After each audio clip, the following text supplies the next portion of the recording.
नमस्कार प्रणाम। आप देख रहे हैं ज्ञान मिस्ट्रिकल का यूट्यूब चैनल। मैं हूं आपके साथ प्रकाश पांडे और आज की क्लास में बेटा करने वाले हैं कुछ स्पेशल डिस्कशन। और ये कोई क्लास नहीं है बेटा, कोई लाइव लेक्चर नहीं है। बहुत सारे बच्चों के पर्सनल मैसेज आ रहे थे व्हाट्सएप पे कि सर जो मई और सितंबर में होने वाले एग्जाम है इसके लिए लॉ पेपर का एबीसी एनालिसिस एक बार बता दो। वैसे तो मैं बच्चों से जनरली ये रिकमेंड करता हूं कि बेटा प्रोफेशनल एग्जाम जब आप देने जा रहे हो तो आपको एबीसी एनालिसिस करने की कोई जरूरत नहीं है। अगर जिन बच्चों को नहीं पता एबीसी एनालिसिस, मैं आपको बता दूं चैप्टर वाइज वेटेज कि सर हमें मिला जुला के काम चलाना है, प्लीज आप हमें वो चैप्टर बता दो जो हाई स्कोरिंग रखेगा एग्जाम में, और हमें बाकी सारे चैप्टर पे अगर कम भी फोकस करना पड़े तो हम काम चला सके। तो इस तरीके से आप हमें चैप्टर वाइज कुछ एक आइडिया दे दो। तो मैं बच्चों से बोलता हूं कि बेटा जब आप प्रोफेशनल एग्जाम देने जा रहे हो ना तो इस तरीके के जो भी गाइडेंस है ना आप उसको अवॉइड करने की कोशिश करो। बट फिर भी मैं देख पा रहा हूं कि जैसे जैसे अटेम्प्ट नजदीक आ रहा है बहुत सारे बच्चे इस पे बार बार फोकस कर रहे हैं कि सर फिर भी एक हायरार्की तो होनी ही चाहिए। तो मैं आप लोगों के सामने लेकर आया हूं बेटा बहुत सारे रिसर्च करने के बाद, और मैं आई एम टेलिंग यू कि अगर मैं ये वर्ड बोलूं कि बेटा इसको ज्यादा फोकस करना है तो ये मैं हवा में नहीं बोल रहा। इसके पीछे बहुत सारे रिसर्च, और मैंने कम से कम 12 से 15 साल, इवन आपका ओल्ड सिलेबस जब आपका आईपीसीसी का पेपर हुआ करता था, बाद में इसका नाम चेंज करके इंटर का कर दिया गया, तो मैं वो भी अटेम्प्ट को कंसीडर करते हुए और मैंने आपके सामने बहुत एक छोटी सी वीडियो लेके आ रहा हूं। मैं आपको बताते चलूं कि वीडियो बहुत लेंदी नहीं रहेगा। मैं आपको फटाफट चूंकि मैं हमेशा बच्चों से कहता हूं कि ये सब वीडियो में ना आप कभी भी ज्यादा टाइम मत लगाइए, फटाफट आइए, मुद्दे की बात करिए, अकॉर्डिंगली अपना तैयारी करना चालू कर दीजिए।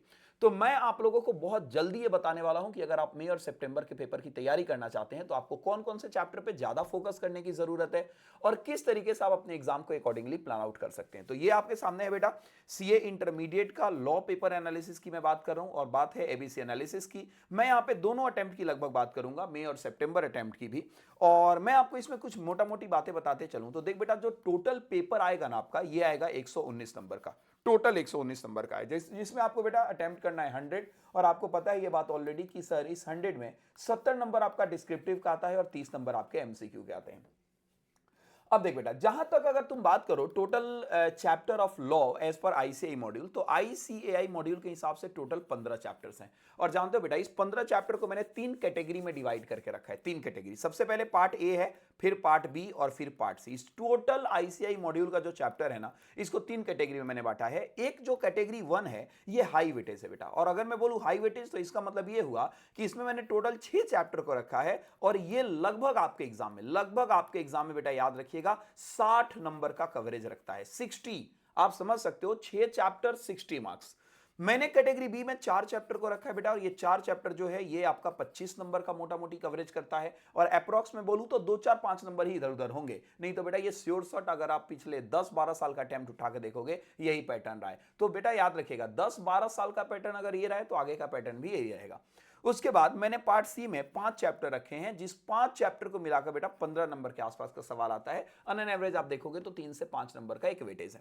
सर फटाफट आप हमें बताइए कि 6 chapter is equal to 60 marks, मतलब एक चैप्टर लगभग 10 नंबर के आसपास का कौन सा चैप्टर है जो आने वाला है। तो सबसे पहले मैं बताते चलूं, management and administration of company का बेटा चैप्टर है। आप लोग इसको जनरल मीटिंग के नाम से जानते हो। ये सेक्शन नंबर 88 से चालू होता है और सेक्शन नंबर 122 पे जाके खत्म होता है। तो ये सबसे पहला इंपॉर्टेंट पार्ट है। फिर उसके बाद फॉरेन कंपनी यानी कंपनी इनकॉर्पोरेटेड आउटसाइड इंडिया, तीसरा बेटा एलएलपी एक्ट 2008, चौथा बेटा इंटरप्रिटेशन ऑफ स्टैच्यू, उसके बाद फेमा, और फिर जनरल क्लॉजेज एक्ट 1897। अगर आप इस पूरे के पूरे 6 चैप्टर को देखोगे ना तो 6 chapter is equal to 60 marks.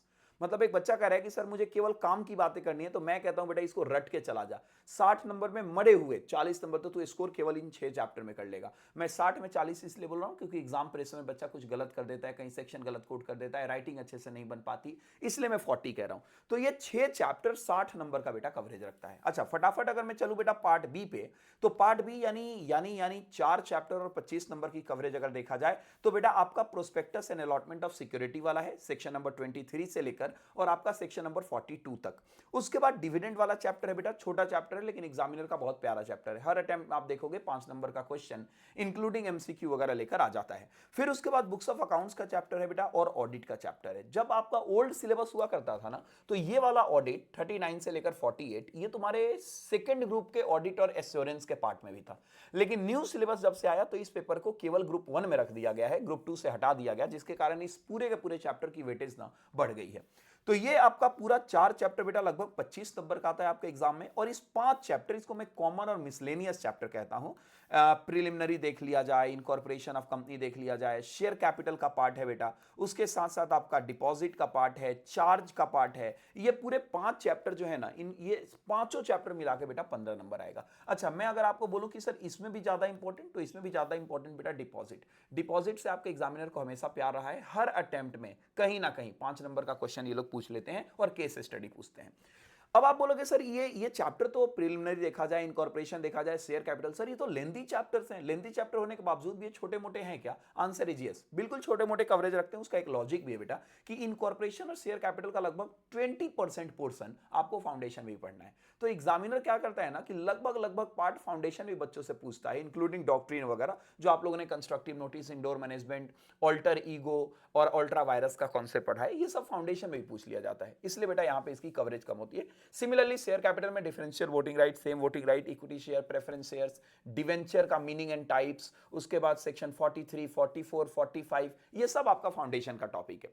तो अगर शेयर कैपिटल से पूछता भी है ना, तो ये लोग लगभग सेक्शन नंबर 50 को क्रॉस करके पूछते हैं। 52 हो गया, 55 हो गया, 62 हो गया, फिर उसके बाद 68 बायबैक हो गया, 71 डिवेंचर्स हो गए, यहां से कवरेज रखता है। अच्छा, ये तो आपका बेटा पूरा चैप्टर वाइज वेटेज है कि सर अगर इस पोर्शन को इस तरीके से तैयार करोगे तो आपका बेटा जो पेपर होगा वो आपके लिए थोड़ा आसान हो जाएगा और आप इसको चैप्टर वाइज इस तरीके से टारगेट कर सकते हो एग्जाम में। इसके साथ साथ ना आप लोग को बेटा कुछ छोटी मोटी बातें मैं आपको और बताते चलूं लॉ पेपर को लेकर। लॉ पेपर को लेकर सबसे पहली बात बेटा ये कि जब भी लॉ पेपर को देने जाएं, हालांकि इसके लिए मैं एक प्रॉपर स्ट्रैटेजी लेकर आऊंगा जब आपका एग्जाम नजदीक आएगा, तो सर लॉ के पेपर में करना क्या है, इसकी राइटिंग प्रैक्टिस कैसे करनी है, इसका एक सेपरेट वीडियो आएगा। बट मुझे ऐसा लगा कि जब बात चल रही तो मैं थोड़ी छोटी मोटी बातें बच्चों को बता दूं। तो बेटा ये पूरा का पूरा लॉ का पेपर है, जो कॉर्पोरेट एंड अदर लॉज का पेपर है, इसमें आपको कुछ बातें ध्यान रखनी है अपनी रिवीजन करते टाइम भी और एग्जाम देते टाइम भी। सबसे पहले बेटा try to attempt 100 marks. 100 marks के पेपर को आप अटेम्प्ट करिए। पहली बात है बेटा कि आप 100 मार्क्स के पेपर को अटेम्प्ट करेंगे। दूसरा, आप जब भी एग्जाम देने जाइए सारे के सारे पीवाईक्यू, एमटीपी, आरटीपी और स्टडी मैट के क्वेश्चन करके जाइए। ट्रस्ट मी, लगभग बेटा 20 नंबर का क्वेश्चन ना कहीं रिपीटेड होता है, सिर्फ उसका नेचर बदल दिया जाता है। कभी नाम बदल दिया जाएगा, कभी पैटर्न बदल दिया जाएगा, कभी पूछने का तरीका बदल दिया जाएगा, बस यही रहेगा। नहीं तो बेटा 20 नंबर का आउट ऑफ 100 20 नंबर आपका प्योरली रिपीटेड क्वेश्चन होता है, ट्रस्ट मी। इसके बाद आपको सारे के सारे अमेंडमेंट्स देखना है। आपके ज्ञान मिस्टिकल के चैनल पे अमेंडमेंट्स का वीडियो भी मैं लेकर आऊंगा बहुत जल्दी, मुश्किल से 5-6 दिन के अंदर लेकर आ जाऊंगा।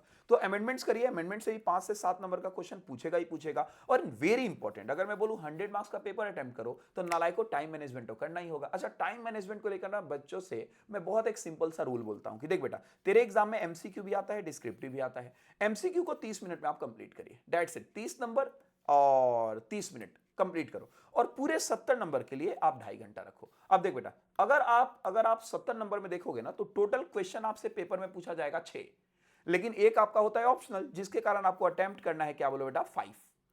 तो क्वेश्चन आएंगे 6, अटेम्प्ट करना है 5। क्वेश्चन नंबर 1 आपका होता है कंपलसरी, बाकी होते हैं उसमें एक ऑप्शनल आपका रहेगा। क्वेश्चन नंबर 1 कंपलसरी रहेगा। तो अगर आप इसको डिवाइड करेंगे तो मैं सिंपल रूल ये बताता हूं कि ईच क्वेश्चन 30 मिनट्स का आपको टाइम लेना होगा, हर क्वेश्चन में 30 मिनट्स। अच्छा, मैं 30 मिनट बोलूं ना तो ये इंक्लूडिंग सब पार्ट है। मतलब मान लो ये क्वेश्चन नंबर 1 है बेटा, क्वेश्चन नंबर 1 में 3 सब क्वेश्चन है फर्दर, जैसे ये 4 नंबर का है, ये 3 नंबर का है, ये 2 नंबर का है। तो याद रखना मैं इंक्लूडिंग 30 नंबर कह रहा हूं, ये नहीं बेटा कि 30 नंबर यहां दिया, यहां दिया, यहां दिया। नालायक को 30 नहीं 90 मिनट हो जाएगा क्वेश्चन नंबर 1 में ही। तो आपको अगर सिंपल फॉर्मूला में बताऊं, सिंपल टाइम मैनेजमेंट का ट्रिक बताऊं आपको, तो 30 नंबर में आप एमसीक्यू को कंप्लीट करिए और उसके बाद 2.5 घंटे में आप कंप्लीट करिए डिस्क्रिप्टिव, और एक क्वेश्चन में 30 मिनट से ज्यादा टाइम मत दीजिए। अगर आप एक क्वेश्चन में 30 मिनट से ज्यादा टाइम दे रहे हो, समझ लेना कि कहीं ना कहीं दूसरा तीसरा क्वेश्चन कॉम्प्रोमाइज होगा और नहीं तो आपका पेपर छूट जाएगा। तो ये सब मोटा मोटी बातें आपको ध्यान रखनी है। अच्छा, मैं आपको बताते चलूं कि हमारा fast track batch already YouTube पे बेटा चल रहा है, तो आप हमारे साथ ज्वाइन भी कर सकते हैं। रात को 10 बजे, आई एम सो सॉरी, रात को 10 बजे से मंडे, वेडनेसडे, फ्राइडे इसी चैनल पे बेटा फ्री ऑफ कॉस्ट रिवीजन चलती है। हम लोगों ने prospectus and allotment of security को कंप्लीट कर लिया, और फ्रॉम टुमारो यानी मंडे को, वेडनेसडे को, फ्राइडे को रात को 10 बजे से, mark your date, mark your time, रात को 10 बजे से लेकर 11:30 बजे तक शुरू होने वाला है कल से share capital and debenture, companies act 2013 का मैं बोलूंगा सबसे बिगेस्ट चैप्टर। सेक्शन नंबर 43 से चालू होगा और 72 पे जाके ये चैप्टर खत्म होगा। तो आप हमारे साथ ज्वाइन करिए, कोई हिडन चार्ज नहीं बेटा, नथिंग विल चार्ज, फ्री में आपका टेस्ट होने वाला है। आप टेलीग्राम चैनल पे भी ज्वाइन कर सकते हैं जहां पे आपको सारी की सारी इंफॉर्मेशन मिल जाएंगी। So see you all, good luck good luck good luck good luck. Thank you so much, हमारे साथ जुड़ने के लिए आपका बहुत बहुत धन्यवाद।